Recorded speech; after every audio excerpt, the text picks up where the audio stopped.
Stoop time. And I really only had this crush on this one girl, Kate. Cute little thing. Blonde hair, this little baby doll face with these dimples, these brown eyes that are kind of deep. And I mean, I'm totally in love with the girl. The biggest reason, though, is because she's actually my height. I don't have a whole lot of luck with girls that are taller than I am. So I finally got the nerve to ask her, and I'm really shocked that she doesn't say no. She says yes, and actually she seems really happy to go to my prom. She calls me when she finds the perfect dress, this really pretty scarlet red number, and then calls me a few days later when she finds the perfect shoes, which she has dyed to match the dress. And you know, I'm thinking this is going to be great. I go to pick her up at her house, and you know, she looks like an angel coming down the stairs. You guys have seen all the movies. You know, she's just like that. And I'm ecstatic, you know, as I'm putting the little red corsage on there with the white flowers, the red ribbon to match her dress. You know, I'm thinking for myself, this is going to be a perfect evening. That isn't until my stepfather gets lost on the way to the prom. We're lost. We're not just lost for a couple minutes. We're lost for a while. Finally, I pulled to a gas station. I mean, he's a guy. My mom wasn't with us, so you know, he didn't want to have it. So he breaks down and like, you know, goes in and of course, once we get through the whole thing of everybody making fun of his accent, you know, because he has a heavy Puerto accent. You know, how do you get to? And we finally do get to the prom really late, and we rush in. Get our picture taken.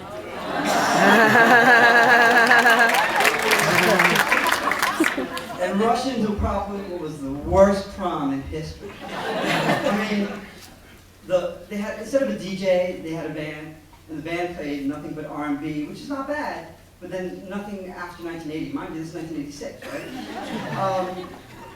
And so we danced to like one song, Cool in the Gang Celebration is what I think it was.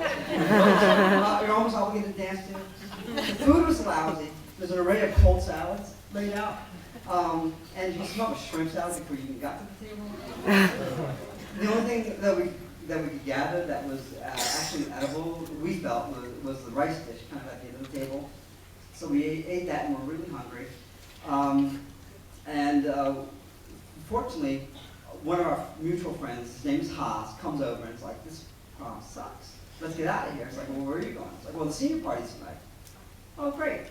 We'll go to the senior party. This is perfect. Because I'm thinking at this point in the night, you know, I'm expecting something to happen in my prom. You all know what I'm talking about. But it wasn't going to happen here. So we're like, yes, let's go to the senior party. I call, I lie to my mother, tell her that we're going back down to the Inner Harbor to get some real food, you know, because the better lies, of course, the ones who mix with truth. You know, so the food was lousy, we need to get something to eat. We're going to go, can you pick us up down to the Inner Harbor around 2 o'clock in the morning? Fine, no problem. And I'm thinking this is where things are going to turn around. But we get in the car, and between the driver's side and the passenger seat, there's a bottle of peach schnapps. And no sooner does Casey get in the car than she's like, oh, my favorite, can I have some of that? Sure, just leave some for the party. Cracks it open, I swear to God, she guzzles half the bottle down. In one drag. Yeah. And I'm thinking at that point, I think it's safe, I'm thinking at that point, you know what, this may not be as good of an event as I'm thinking.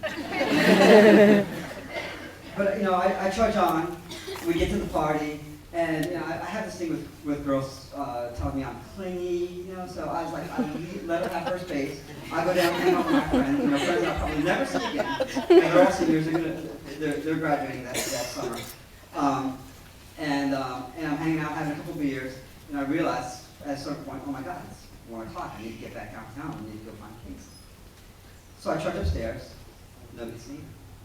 Nobody has any idea where she is, except for one person who says, oh, you know, I think I saw her go upstairs to the bedroom now. So I go upstairs and I'm like, oh, this is okay. So I start knocking on doors and don't hear anything. Finally, I think I hear some voices behind this one door. So I just, Casey, open it up.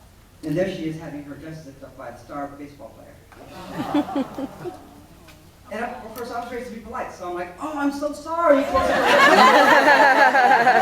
Downstairs and get ready to call this cab.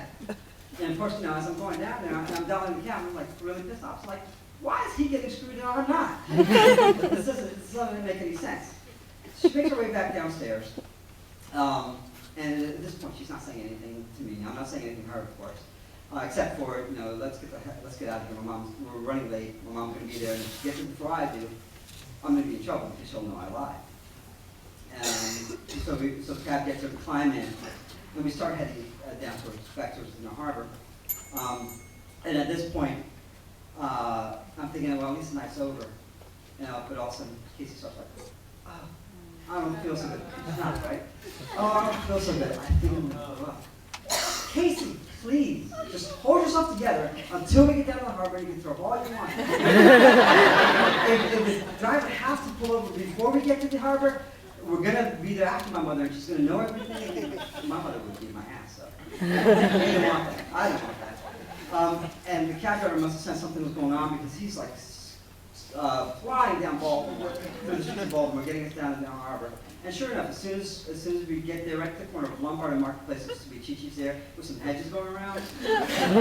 She jumps out, dives out of the cab, and she's over there puking. Of course, again, me being a nice guy, being raised right like I was supposed to have been, over there patting her back, it's gonna be okay, Casey. Meanwhile, I'm thinking to myself, I just want to shove her in these woods.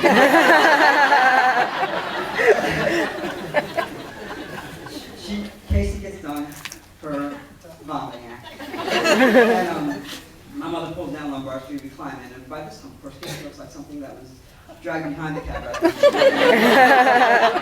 So the first question my mother asks is, what's wrong with her? The shrimp. I told you about the shrimp, Mom. Had it habit. She loves shrimp, so she got sick of it. So we get back to Canton. Casey lived on O'Donnell Street, and I get out and knock on the door to get her in. Casey gets out, takes 2 steps towards her house, so we back around, right back, and starts throwing up again in the gutter. And I'm like, you know what, I've had enough of this. I knock on the door, jump back in the car, and say, Mom, let's go. Go? What are you talking about go? Aren't you going to wait for her parents to come over and open the door? I was like, no, Mom, no, it's okay. She'll be fine. Just go, please, just go. And you know, I think at this point my mom starts getting the message, and you know, we take off. You know, finally it's all over. And, you know, after that weekend, you know, Casey and I obviously we're in the same school. We see each other again. Don't talk much, you know, but you know, we still try to remain friends. But you know, for the life of me, you can bet I sure as hell didn't go to my senior prom.